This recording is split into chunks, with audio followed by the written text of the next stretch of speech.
Okay, so I said a while back that CSS stands for Cascading Style Sheets. The Style Sheets part of that you can probably figure out pretty well by now. We've looked at both internal and external style sheets where we gather all of our styling statements together. But what's that cascading part about? Let's talk about that and see how you can use it to your advantage in web development. Actually, we've already used it. Remember the idea of inheritance and how we could use it to specify style for the descendants of an element? That was cascading in action. We said, for example, make the font size of the body element 25% bigger than normal. And that style specification cascaded down to the descendant elements, like water flowing down a waterfall to all the rocks below. Now, not every element inherits, as we saw with the link tag, but generally, with CSS, that's the behavior, style choices flowing down to descendants. That default behavior makes things very efficient, which is a great gift of CSS. Where cascading gets really interesting, though, is when we start specifying the exceptions. So let's look at an example of that. Let's change how we handle the font color for the site. Let's go back to an earlier approach and specify the font color using the body selector. So we'll just leave this selector up here, but we're going to take the styling statement out. I'm going to come in here, and we've already selected our body. I'm going to add an additional statement here and say that the color for everything within the body element, including nested descendant elements, should be in dark gray. Now I'll save that change. And we already know from earlier experiments that the link tag won't inherit that. We can go over and verify that like this. Reload, and see we've got most things in dark gray, but not the links. And we've seen before how we can force links to display in dark gray like the rest of the copy. But let's choose a different color for links, not dark gray and not the default colors. Vultures are always looking for blood and guts, so let's make the link copy red. So we'll go in here, and first I'm going to, just to be clean, take out A as a selector up in that statement there. I'm going to come down here onto a new line, do the A tag as my selector, the opening curly braces, the closing curly braces, and I'm going to specify that links should be in the color, colon, of red, semicolon to end that. And I'll save that change. And you can probably predict what's going to happen here, but let's verify. And there we go, all of our links are in red. Okay, but that's not really showing us the power of cascading yet. What if we decided we also wanted our title, our heading, that H1 tag, to be in red? To have that bump out as well. So we can do that. Can you guess?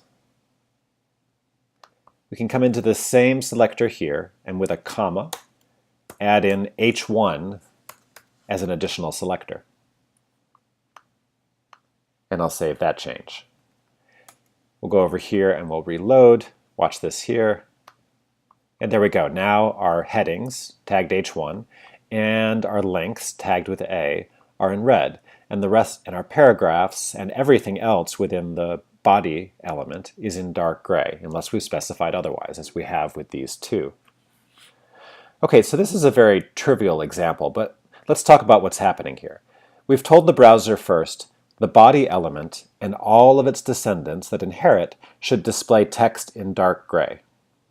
Then we said, okay, I know the link doesn't inherit, so rather than choosing the defaults, apply the special color of red to the links. Then finally we said, okay, I know I said to display all the body's descendants in dark gray, but there's an exception to that.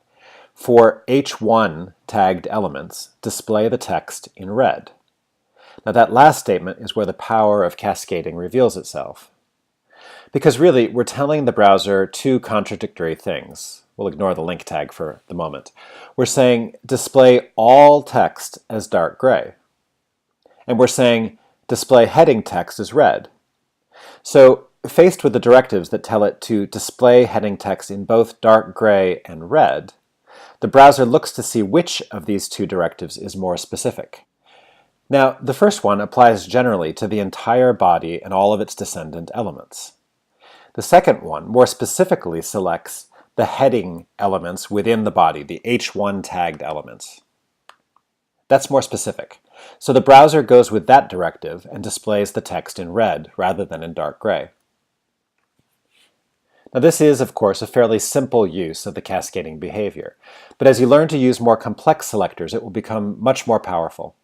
So much of good web design is about applying general rules to an entire site for a consistent look, and then specifying the special variations to those rules. And that's what cascading behavior is designed to let you do. My entire site in this consistent font color, except for the headings, which should be in this consistent font color. Now, what we've seen so far in this lecture may end up being the main way in which you make use of cascading behavior, but there's another layer to it that I'll introduce briefly here. We won't make much use of it in this course, but I want you to at least be aware of it.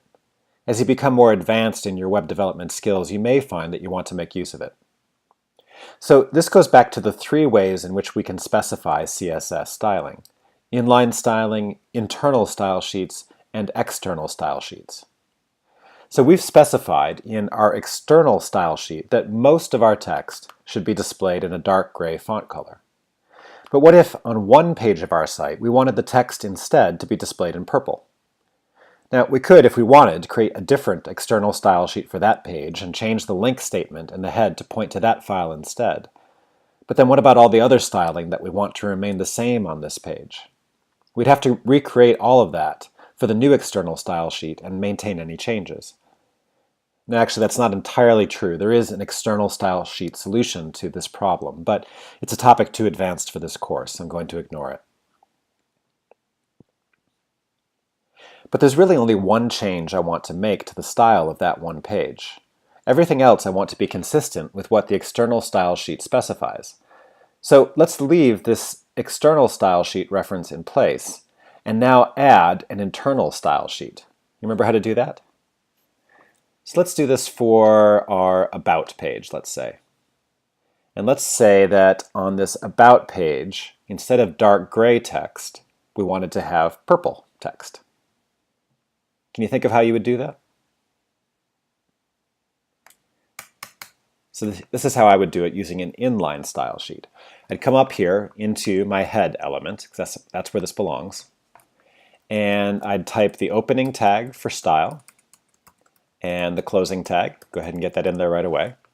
And now in between these two tags, I can insert new style statements in the CSS format. So I can say in this one that I'd like body copy, it's body opening curly braces, closing curly braces. And I can say that I'd like the color of all text to be purple. So color colon purple and the semicolon. And I'll save those changes.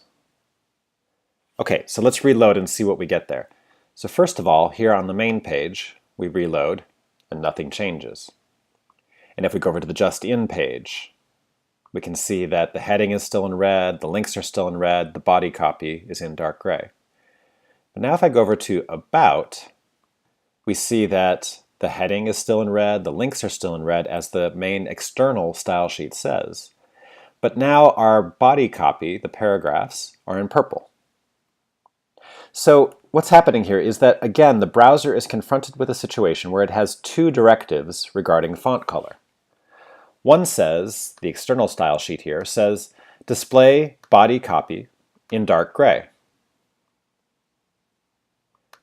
Another, the internal style sheet, for this particular page, says display body copy in purple. Well, browsers are designed to resolve this particular conflict by choosing what an internal style sheet says over what an external style sheet says. So it goes with purple. And this behavior allows us to keep most of our style choices site-wide through an external style sheet, and then make the decision on a particular page that we'd like something different. With this internal style sheet, we're allowed to make one or more different choices that conflict with what we've specified in our external style sheet.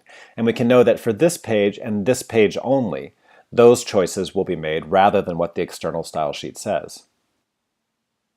And we can take this one step further using inline styling.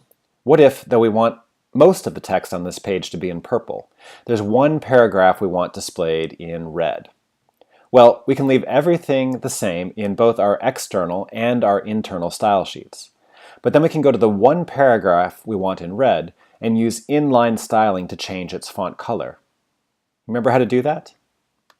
Maybe pause and give it a try if you like.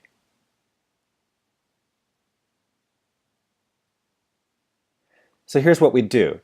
Let's say that we want this middle paragraph, just arbitrarily, to be in red.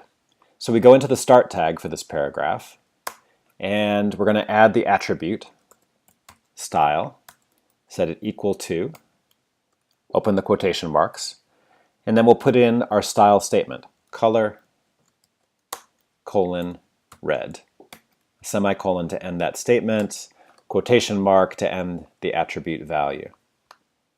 We'll save the change. Take note this is in our About page again. We reload, and there we go. This paragraph is now in red. Now our poor browser now has 3 directives for that particular paragraph right here. The browser is told in the external style sheet to display all text in a dark gray color. Then it gets to the internal style sheet, and it sees that it's told to display all text in the color purple. And then in inline styling for this particular paragraph, it's told to display this text in the color red. In such situations, the browser is told to go with the inline styling, the styling most specifically targeted at just this one particular paragraph, not at the page as a whole and not at the site as a whole. Now, there are, just so you know, other ways to do all of this using only external style sheets. We'll see a little bit of how that works later. And this is the last time in this course that I'll be using inline styling. But this approach is available to you, and many developers use it to great effect. Okay, so now you know why we call them cascading style sheets, right? And you're beginning to see how we can use them to style our site. That's a great foundation in styling that you now have. In the lectures ahead, we'll continue building on that foundation to let you make more sophisticated styling choices. We'll see you there.